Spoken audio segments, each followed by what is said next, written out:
has made a commitment to establish permanent supportive housing in each ward. How will you work with neighbors to avoid NIMBY, not in my neighborhood, concerns and convince residents that supportive housing will not have a negative effect? Can you repeat that again? How will you work with neighbors to avoid NIMBY, not in my neighborhood, concerns and convince residents that supportive housing will not have a negative impact? You know, to be honest with you, I don't know if it won't have a negative impact because of what we see and what we hear.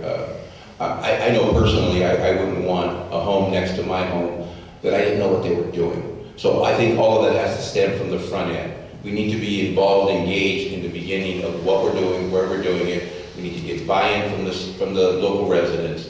It's just not something we can just plop in a neighborhood.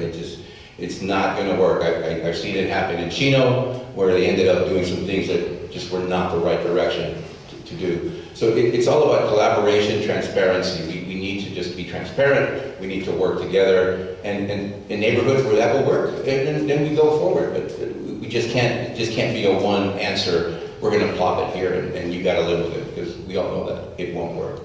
At least my opinion. Thank you. John? You know, I'm probably the only person up here that has any experience in dealing with this issue. In my years as a planning commissioner, I've been blessed to have worked with groups such as the Salvation Army and Mercy House to bring transitionary housing projects to communities. The way you can alleviate the problem is by having good partners. Bringing folks like Mercy House to Riverside, I would argue that Mercy House is a better neighbor to you than some of your neighbors already. They do a tremendous job. If you have the right people overseeing these transitionary housing projects, it will alleviate any problems that you're going to have. So I think it begins and ends with getting the right people, partnering with the right people, folks like Mercy House and the Salvation Army. And as I said, I have years of experience of dealing with these folks, and I've overseen successful projects throughout the region. Gabriella?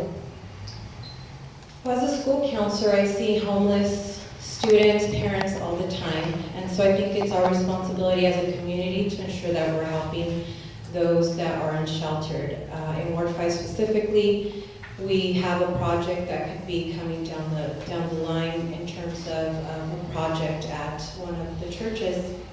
And I think it's about being proactive, hitting the streets, knocking on doors. I have several friends who live in the area. And at first they were hesitant, but once the city staff comes out and us as elected officials, we need to be out there knocking on doors, being proactive, having those conversations, letting them know that Mercy House will be there running it, letting them know how things work, inviting them to visit other organizations or other projects that are very similar so that they can put their mind at ease. Because I think as a community, we thrive when we stick together and we help one another. Thank you. Now, Sean.